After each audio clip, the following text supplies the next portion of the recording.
नमस्कार, आप देख रहे हैं प्रभा साक्षी और मैं हूं आपके साथ रेणु तिवारी। यह हमारा खास प्रोग्राम है न्यूज रूम, जिसमें हम चर्चा करने जा रहे हैं एक्टिविस्ट सोनम वांगचुक के अनशन तोड़ने के बारे में। आखिर सरकार से उन्हें किस तरह के क्या क्या आश्वासन मिले हैं।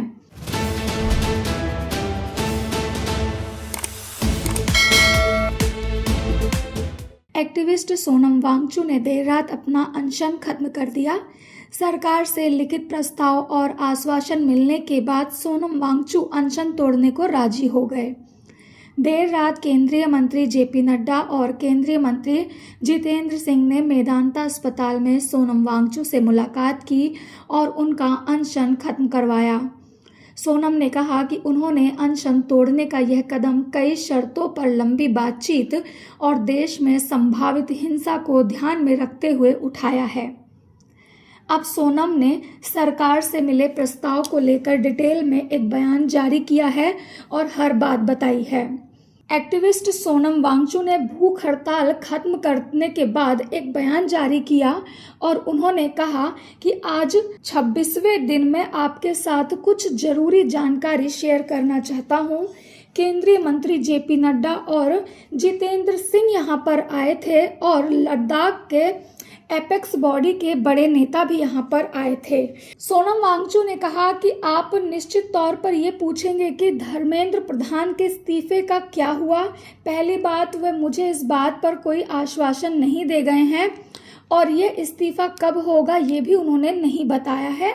अब मेरे पास दो ऑप्शन थे, या तो मैं और हफ्तों तक भूख हड़ताल पर बैठा रहूं और शायद इससे मेरी जान चली जाए। फिर आप में से हजारों लोग 2-3 हफ्तों से मुझसे ये कह रहे हैं कि मेरी जान महत्वपूर्ण है और संघर्ष जारी रखने के लिए मुझे जीवित रहना होगा।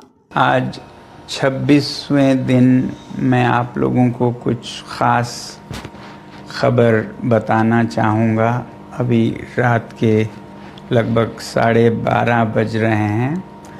अभी थोड़ी देर पहले केंद्रीय मंत्री जेपी नड्डा साहब और जितेंद्र सिंह साहब यहाँ आए थे और लद्दाख के एपेक्स बॉडी के शीर्ष नेतागण भी यहाँ आए थे।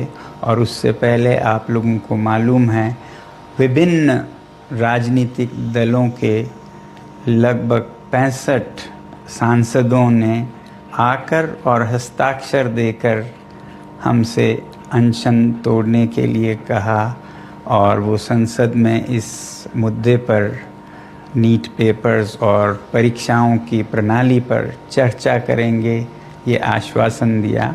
और जो सरकार से इस तरफ से मंत्रीगण आए थे उन्होंने भी ये आश्वासन दिया, जिसका कि 2 दिन से हम बहुत ही कड़ा क्या कहेंगे, एक तरह का बार्गेन चल रहा था कि मुझे आश्वासन चाहिए और लिखित में चाहिए, और इसमें 2 दिन लगे और मुझे इसलिए अनशन पर 2 दिन और बैठना पड़ा, और ज़्यादा भी बैठ जाता तो आखिर में आज उन्होंने लिखकर आश्वासन दिया है।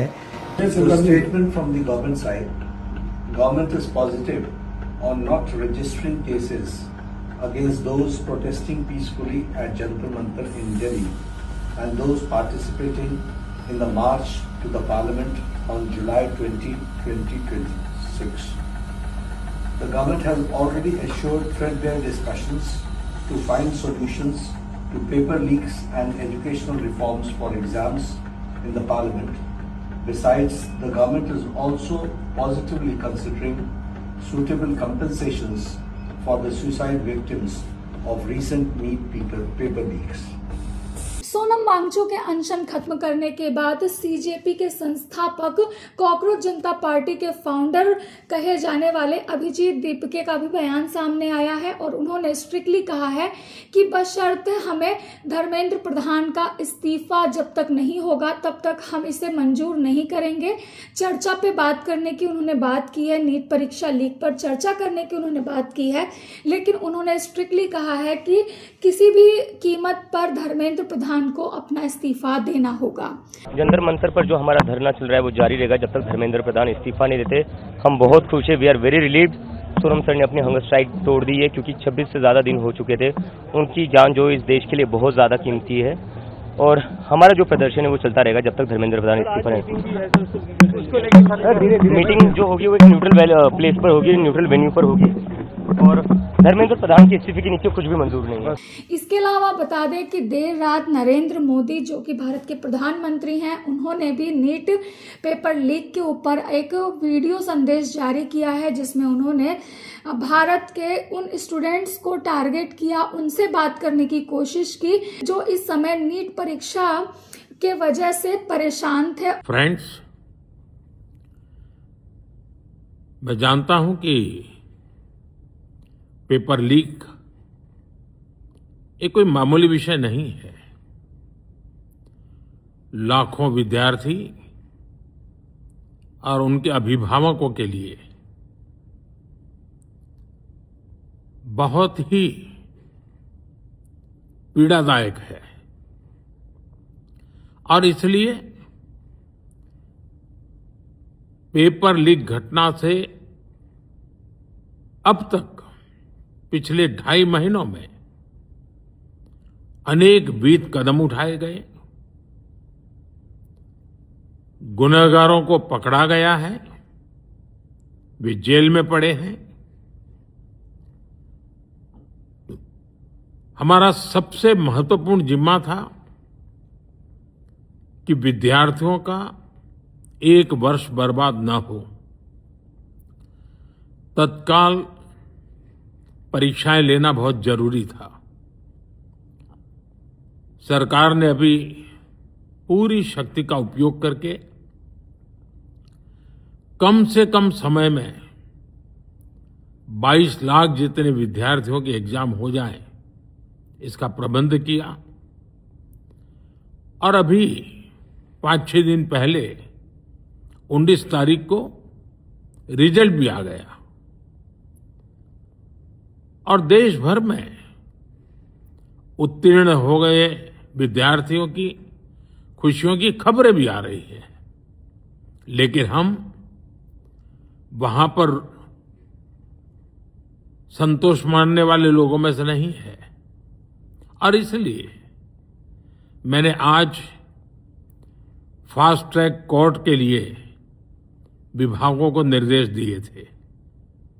आज विभागों ने लगातार मेहनत करके देर रात मुझे मुसद्दा भी दे दिया। फास्ट ट्रैक कोर्ट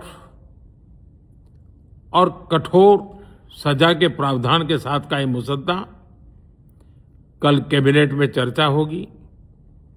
कैबिनेट के साथियों के सुझाव के बाद उसका अंतिम रूप दिया जाएगा, और सोमवार से संसद का दूसरा सप्ताह शुरू हो रहा है। तब जल्द से जल्द उस बिल को सदन में पारित कराने का प्रयास किया जाएगा। अगर आप भी लेना चाहते हैं देश दुनिया की तमाम जानकारी, तो आज ही सब्सक्राइब करें हमारे चैनल को। साथ ही नीचे दिए बेल आइकन को जरूर दबाएं ताकि हर अपडेट आप तक पहुंच सके।